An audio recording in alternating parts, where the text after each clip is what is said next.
Got Skyler Sullivan here. Thank you for joining me today, man. Really excited to hear from you and to just get some perspective on your business, what it's been like being an accelerator, things like that. So thank you for being here, man. First question that I have for you is walk me through your business. Like, what is it like being a business owner, having a business doing as much as yours is doing?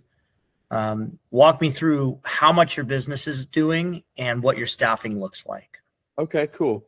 So, all right. So what are we doing right now? We hover from, I've got 2 locations. Just started a second location, but my primary location is my location, and I'm doing 50 to 60 in my primary location. And my secondary location is just starting, but we're grossing hopefully 6,000 this month. And we just started about a month ago. So that's the price, or that's what we're at for margins or what we're making. Who do we have staffed? A lot of people. I've got cleaners and backup cleaners. And it used to be to a point where I would always be doing test cleans at my house, every other week. Cause I'm like, okay, I don't know if she's going to work. And now to the point, it's like, I don't really need any more test cleans. Cause after a while you built this funnel, and it's like word of mouth too. You start to become relevant in the area, and the people that stick, they stick, and they got their friends, and all of a sudden my staff's decent. It feels pretty good. So how many people do I have staffed? I probably have around 15 to 20 in one area that are somewhat consistent. In the other area, it's just starting. So it's, I have one really, really good provider I like right now, and that's all we got. But we've got 2 others that we've used that were decent, that they probably are backups. And then we've got 2 more test cleans next week. So feel good about one, and we've got 4 others that might be sitting there. Cool. And then what about things like VAs? Talk about where you're at with VAs. Yeah, so it's just a lot of communication with those guys. I've really handed it off in a lot of ways. The VAs, it's just like coaching a team, because the VAs take on what is your mentality? What's the most important thing to you? It's whatever you talk about the most, whatever they know. They're like humans. So you feed the positive dog. Whatever you feed, they do more of. You feed more sales, they get more sales. You feed more customer service, you feed more reviews, whatever. So the more you just keep talking about that stuff, that's what they become. And so they've done great. They've taken on my personality and what we're trying to accomplish, and treating customers right and cleaners right and everything in between. And they know what we're looking for. And so my communication with them is quite constant. In a day, I will talk with them a lot, but I don't talk with the cleaners much anymore. I mean, I'll go a week or weeks without really even talking to a cleaner unless something really big's going down. Unless there's a serious issue, I'm not talking to a whole lot of customers anymore. And that's all just hey, let's, I'll tell my VA, here's the message, here's what we're going to do. And they'll just execute it. And it just saves me time, so I can think more big picture. Yeah. That's awesome, man. That's huge deal. So doing about 55, 60 a month with your main location, trying to hit about 6,000 with this brand new location, 15, 20 providers with the main location, one solid one in the new location. Yeah. And a couple that are just decent, but I think within a month, in November, if we can hit 10 to 12, I'll be happy. I think if we can hit 10 to 12, maybe I'll feel good about that. And then, if I've got 3 solid providers, that'll be great. Solid. Yeah. Right? I'll have more backups, but solid. Yeah. Yeah. And then you've got 2 VAs right now, basically a sales VA / VA manager once you have another VA coming in, and then an ops VA who also kind of works as a sales VA. They're basically on the same level, right? Yeah. Yeah. Yeah. So yeah, and I've got 2 right now, and I want them both to be able to, if in case they're working alone, which they do sometimes, they need to be able to do everything, and so they're a jack of all trades, and I'm bringing in another one next week. And so we'll have 3 just for a little bit more coverage. And hopefully give it, maybe do some more cold. There's things to do, cold Yeah. calling and all sorts of different things. Cool. Well, honestly, man, you were one of the first people who ever joined Accelerator just about like a year ago, right? Yeah. Just talk to me, man. What's your experience like been working with me, Johnny, Sergio, Gino, and Mod? Just kind of break down what that experience has been like for you. Yeah, for sure. So, working with Trev and New, it's my dog. It's been awesome. I mean, Trev seriously given me the keys to the car and then given me the map too and said, here's where you should drive. Here's the keys. Here's the car. Here's where you need to drive and go this fast. And then, it's just been a steady trust with him. And it's kind of where we've gotten like, he's creative, problem solver, and a psychologist all at once. So, but no, seriously, great. Trev's been great. Johnny and Sergio are both very, very smart, always willing to help as well. They've run a great business and they care about their customers, aka us, and doing a good job and trying to provide content and value for what we're paying for. So Johnny and Sergio are great and they're very accessible. Like they do calls, like the owners of this company, of this very large company, are right there for us to see, talk, and touch, like one-on-one. I've had multiple meetings with Johnny, Sergio has his own call. Johnny has his own call. So we're in a room with me and maybe 5 to 10 other people, maybe 12 people. But you can ask questions. You can talk to Johnny himself. And these guys have the proofs in the pudding of what they've done. So Gino and Ahmad, great. Gino is a master on marketing. You talk to the guy, you can tell he's really in tune with marketing, and he understands it from the numbers to strategy and what levers to pull to kind of get you the leads that you want. So talking with Gino, he's really smart. He says the things that you're like, I didn't really think of that, or I thought of it, but I didn't do it. You need to do it. 100%. So he's awesome. And then Ahmad's great. Ahmad is awesome. Ahmad is the first person I've ever met from HSA. I'm still jealous. I know. That. It's unfair that he got to meet you before I did.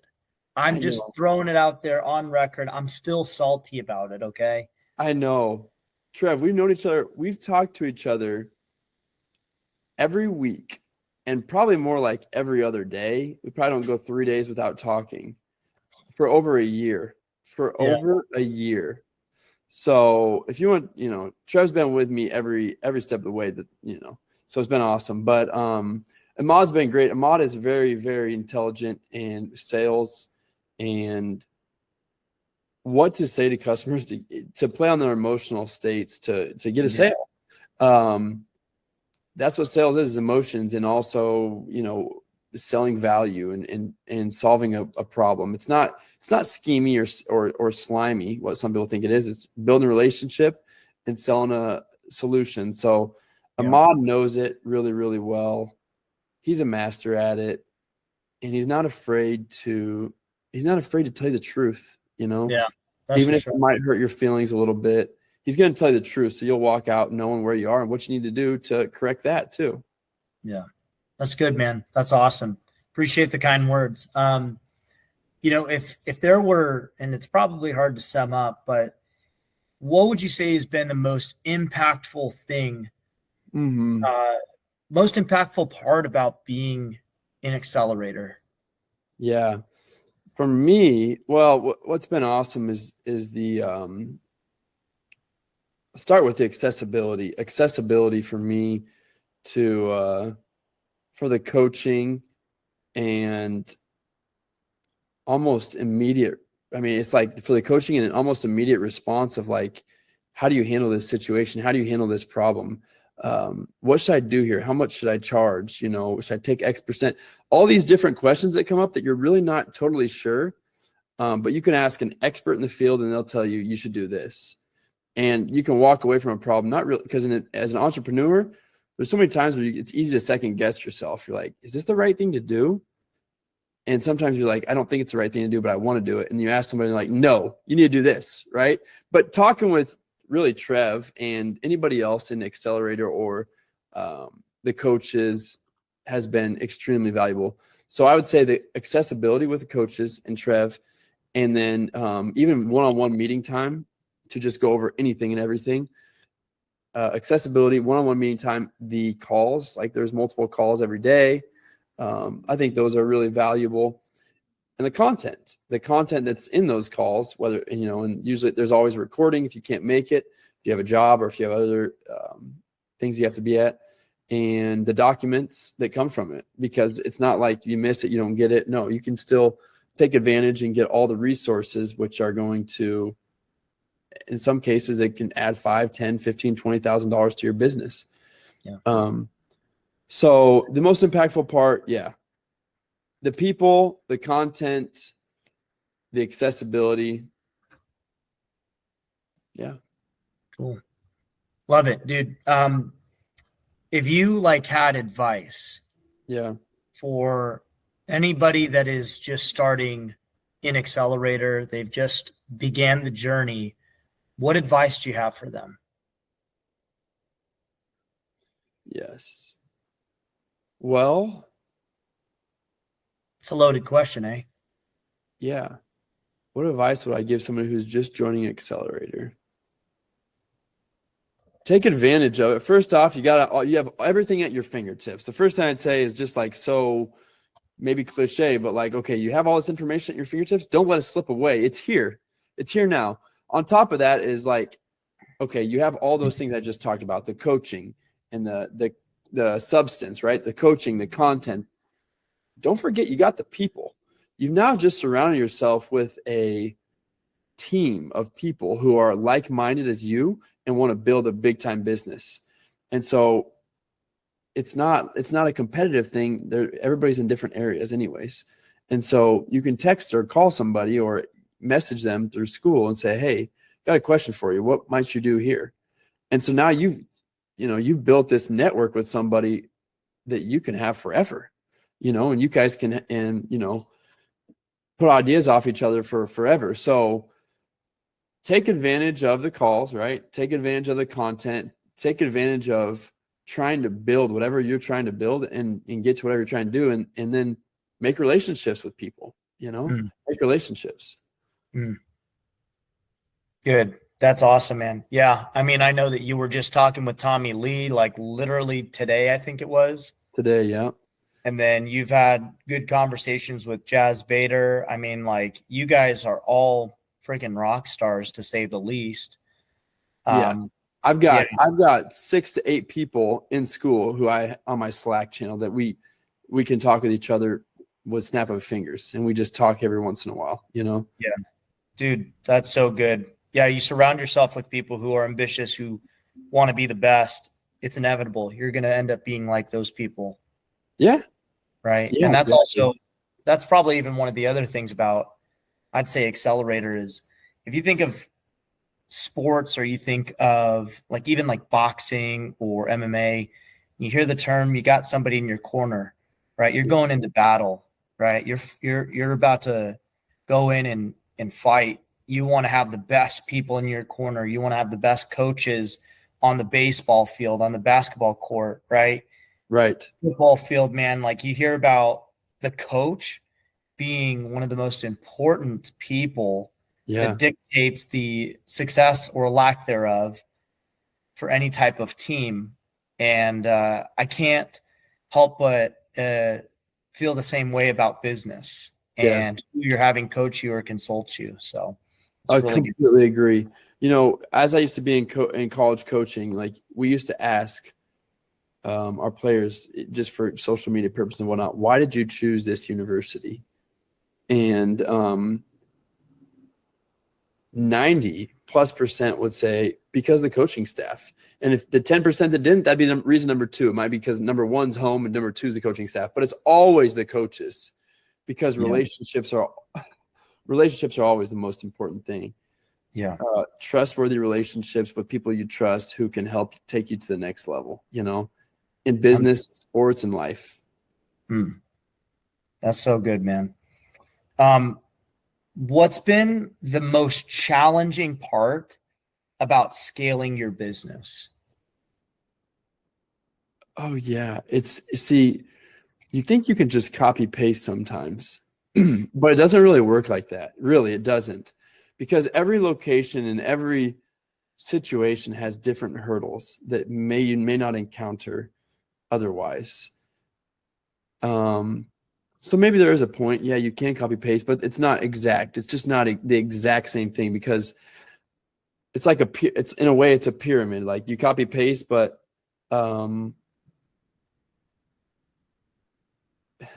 it's different at the top. I don't know how to explain it, but there's just differences. And so what I'm saying is the top of the pyramid is now there's another pyramid, right? It's just growing. It's as it scales, it grows. There has to be a new top. And so with that being said, it's just it's constantly evolving. So what's the most challenging part? It's just new. It's actually still new problem solving.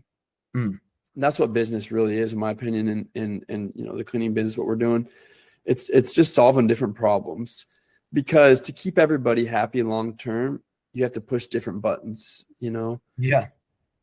And that includes all of your staff. You've got a huge staff. All of a sudden now, as you scale, you get less involved, because there's only one of me and there's a lot of people. And so the people who used to do this thing because they liked me, aka the cleaners, the VAs, now they're going to get less of me, because my time has to go different places. There's less of me to give, Yeah. And so it's important that all of our processes are great and they're confident and content with what they're doing. They're not doing it for me as much because they're not getting as much as me, and people like to work for their owner, or for the owner, or for whoever's making the decisions. Teachers for principals, coaches for the head coach. Same thing with business. When your owner is around, or the CEO, you tend to be on your best behavior. When all of a sudden the CEO is never around, it doesn't seem like it. He's around, he's watching, but he's not talking to you as much. Maybe they lose their competitive spirit a little bit. So I think it's just, as you scale, finding a way to keep everybody content as you are backing up a little bit. I remember there was something funny you've just mentioned about problem solving, and I clearly remember having a conversation with you. Yeah. And you'd called me and you're like, man, what do I do about this? And I was like, dude, Skyler, I think we need to take a step back and remember what business is. It's you solving other people's problems. And it was ever since then, man, you're like, dude, my job is to solve people's problems. That's why they pay me so much money. Yep. And whenever something would come up, you're like, okay, well, I'll just solve this problem and then we're good. And that was it, right? And you just became really good at figuring out how to solve more and more challenging problems. And the reality is now you are where you're at. If you had a cleaner problem, you fixed it. If you had an on-the-site issue that needed to be responded to accordingly, you did it. You figured it out. It wasn't like, oh man, well, how am I going to, it's just figure it out. Yeah. It'll work itself out. And you've done that, I would say, very well. You've done a great job with making it look fairly seamless in many, many ways. Yeah. Thanks, dude. Thanks. I appreciate that. But you're so right. It's because in some ways, we still talk every day, but I used to probably call you, hey, what do I do here? I'm going to go do this. It's still, it never ends. You still have to solve people's problems. Working with a company, you get 3 strikes and you're out, right? You have to take a video when you're done. This just happened literally yesterday. And so I'm like, well, shoot, we didn't have Wi-Fi. Our cleaner wasn't there. So instead of having the cleaner go back, and the reason I didn't do this is because it's going to cause it. She's already busy and it's going to be a problem for her. Why don't I just go?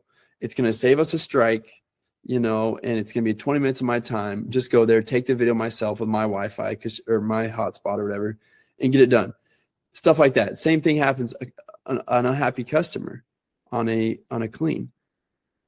Well, it's all about expectations too. That's the other thing, But the customer is unhappy. Move out clean, right? Before they do some painting. What happens is, I think we did the baseboards good enough, right? Whatever. So now he owns his own company too. So he understands the powers of reviews. So he's using it against me. And we had an idea that instead of giving them a refund, which he wanted, we'll just come back when it's all done and do a clean and give him a little bit of refund. So instead, I'm not losing him as a customer. I get a second piece of business out of him. Instead of giving him $100 back right now and never seeing this guy again and being mad, now I'll get 2 cleans out of the guy and give him a little bit of refund. So it's a little bit of a bundle refund. Win, win, win. Yep. But what do? We solve his problem because he feels like, okay, I'll get a clean. I'll get a little refund for whatever, happened last time. And we have a situation where now we get double the power, double the price. Yeah. And so the whole point of that is, like you said, solving problems, making good solutions that fit everybody's needs. Yep. That's awesome, man. Next question's a little bit, I'd say a little bit more fun. You'll see why. But what's the most fun part of being an accelerator? Yeah. That is a great question. And it's not a great question because it's hard. I love it because it's a great camaraderie too. Like, it's a true happiness. There's a true happiness from the HSA team when you succeed. When we got on a call, we were doing calls on Wednesday nights, and Johnny, Sergio, and like Ben would hop on the call. Like, yeah, you hit the number. Woo, woo. And so what's cool about that is that you got people in your corner who care and are excited for your success. Yeah. And still kind of push you. Like, if you're by yourself, you share that information with maybe your best friend or whatever, and yourself, but otherwise you got a whole crew that are pushing you and propelling you to do better, go higher, and go further. Shoot, man. They say it's lonely at the top, but not at HSA. Woo! That's right. That's right. The most fun part. Yeah, it's freaking awesome to have a community behind you. Yeah. So I know that we just talked about a lot of the really good stuff. What would have you done differently if you could have? Yeah. Well, I actually change a lot. Like, I'm changing a lot. Even right now, things evolve, even from it affects my bottom dollar amount, which affects my margins, from things that like processes, like how I'm going to deal with customers, angry customers, not angry, just anybody in particular, and what our scripts are. And so, like, even after over a year of doing this and having my location, I just changed things like less than a couple of weeks ago because I think it's better. And I talked to my VAs and we're like, yeah, that is better. Like, that is a lot better to do that.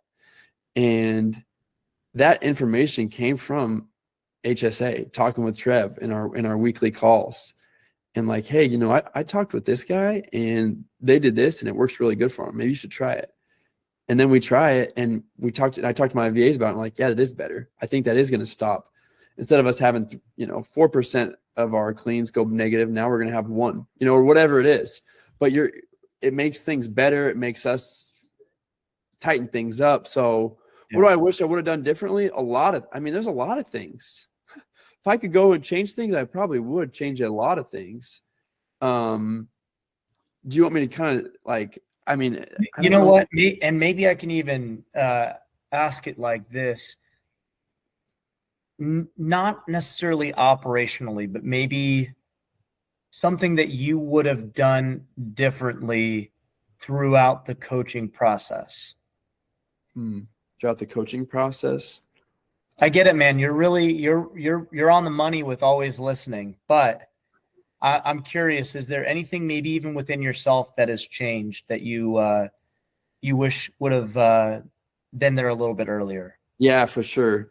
Yeah, there's a lot of things. Gosh, some of the stuff with organic and getting out there, kind of the things that you've been, telling me about and telling me to do. I wish I would have done that right away, and I really haven't reap the rewards of that yet, but I feel it, I Yeah. feel it. I feel it's coming. Um, I wished I would have, I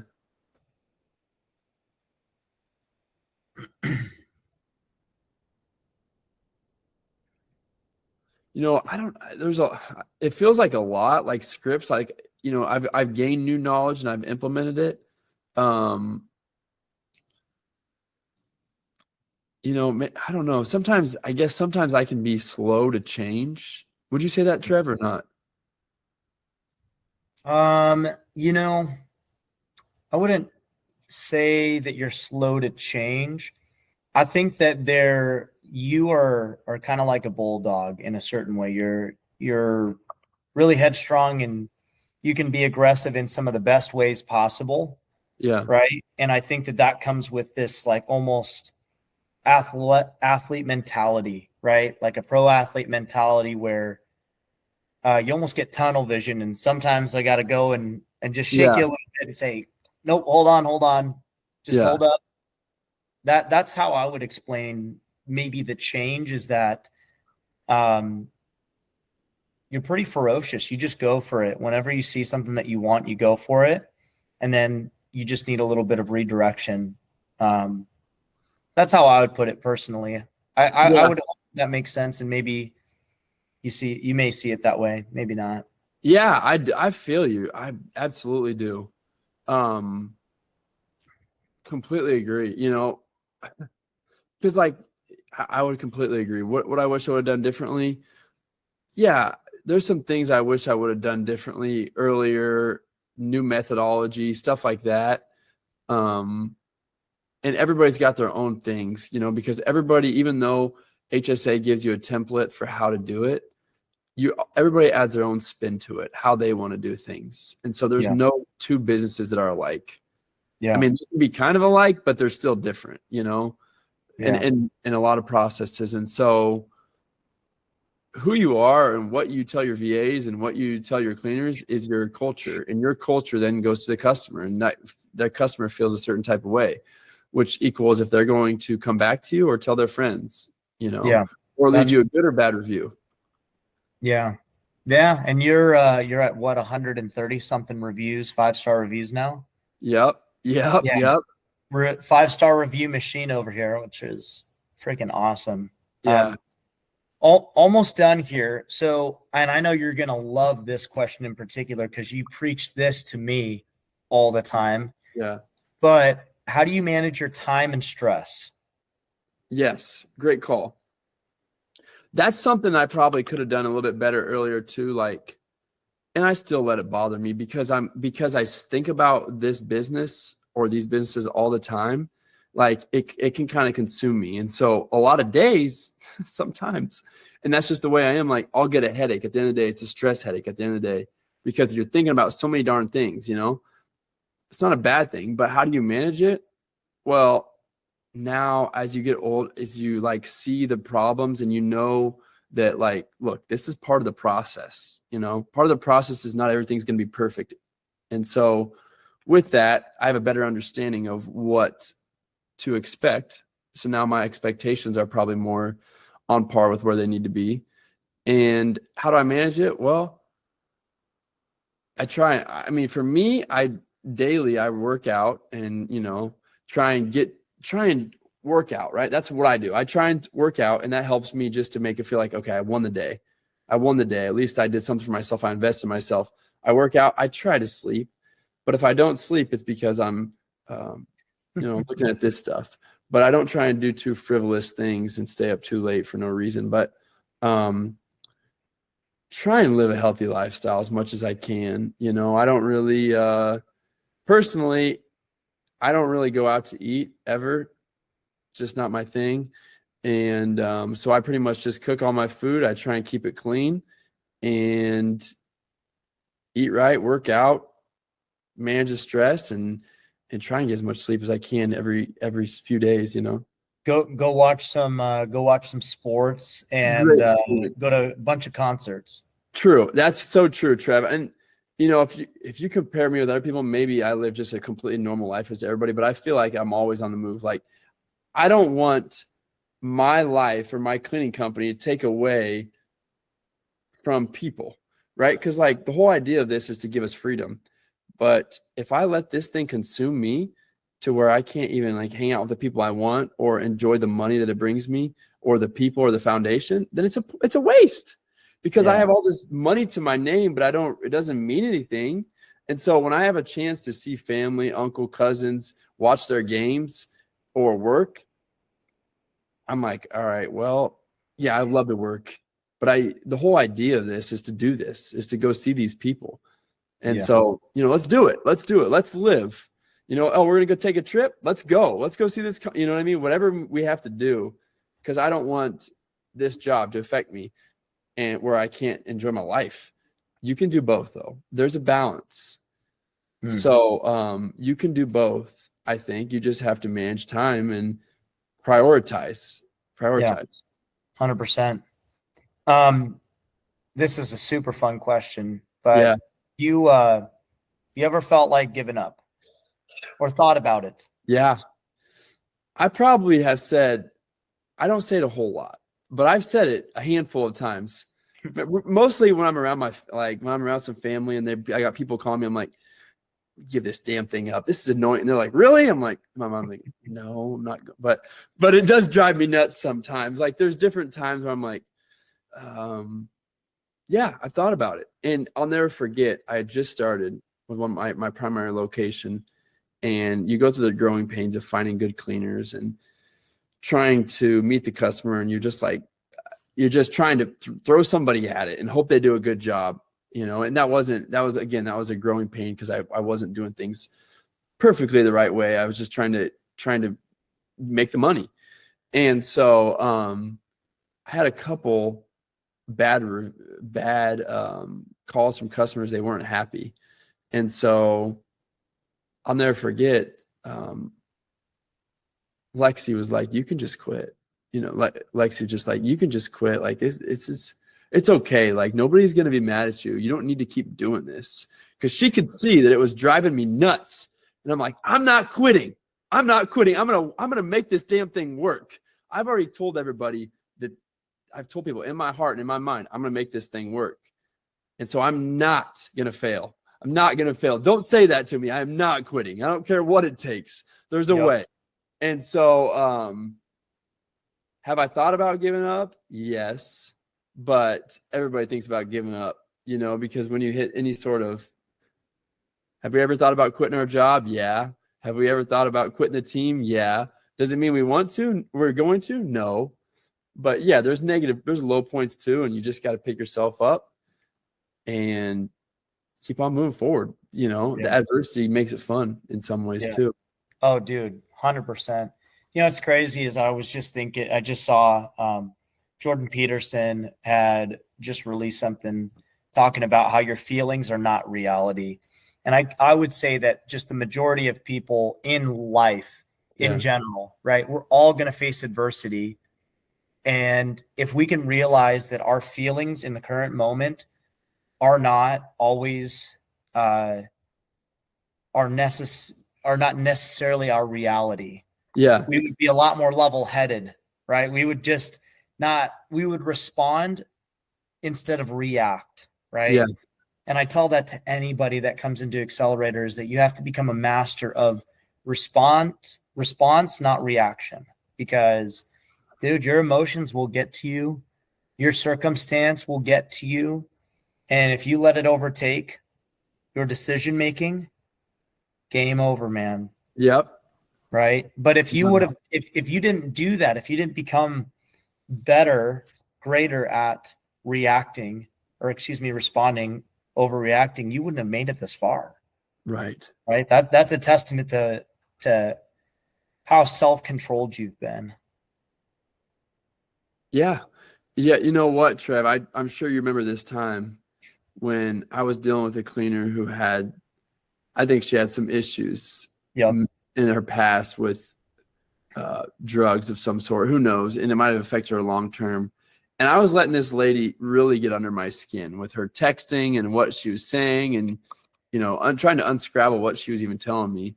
And I was so jammed up, and I was playing into this emotional thing. I was thinking like I was like a toddler, like the way she was speaking to me. And so I was in her world. I wasn't thinking like a business owner, like, hey, no, this is how it is. No, I was thinking in her world. And you remember what you told me? What did I tell you? Skyler, get out of this. Like, stop thinking the way you're thinking. Like, stop thinking like that. This is your company. This is your company, and you're going to, basically, you told me to snap out of it. Snap out of it. Remember? Yeah. Basically, you told me to snap out of it. You're like in this whole different mindset of like trying to make something work with somebody who it doesn't matter. Yeah. Stop. Be done. Cut your loss and move on. And it's like, yeah, duh. I'm over here having a headache trying to make something work with something that doesn't make sense to. 2 hours, 3 hours, wasting my day. And you're like, dude, stop, Yeah. I remember that. I remember walking outside. I was outside of my house, and you and I were on the phone, and you called me, and I'm looking at the text messages, and I'm like, man, this is just not necessary. This does not do anything positive for anybody. And at that point, I was even like, dude, I'm done with this problem. Yeah. So I was like, dude, if I'm done with this problem, Skyler definitely needs to be done with this problem. I was like, dude, let's just be done with this. This is a game, and we don't have time for games. Yeah. Yeah, exactly. He said, she said, like, what? I'm dealing with 40-year-olds who are tattling and what? No. Yeah. Doesn't make sense, man. Doesn't make sense. But it's in the past, and ever since, I remember you're like, man, I don't know what to do. I'm like, dude, if you let this go, it's not going to bite you. Promise you. And yes, here we are today, much better position, not dealing with that same person. It's over, done. Right. And it's just a mindset shift. Like, you got to kind of, think about it don't let yourself get sucked into some of the drama that there is, but think about it from a CEO standpoint, because sometimes we try and get in their world and empathize. Think about it from a CEO standpoint and keep it moving. It's business. Keep it moving. 100%, man. 100%. My last thing that I wanted to go over with you is, and you know me, I sometimes will repeat the same things that I truly try to ingrain in every single student, but let's talk about the basics. So when it comes down to doing the basics, what's one thing you recommend for someone to focus on? The basics, yeah. When it comes to doing the basics, what's one thing I would recommend someone to focus on?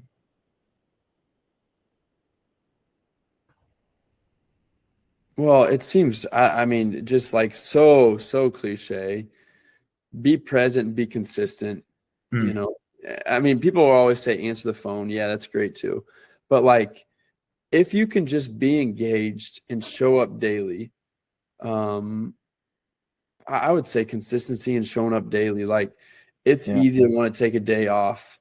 And when your business runs every single day for over a year, it can be exhausting. But like, again, that's part of handling stress. But if you can get up, show up, and put some time and effort to it every single day,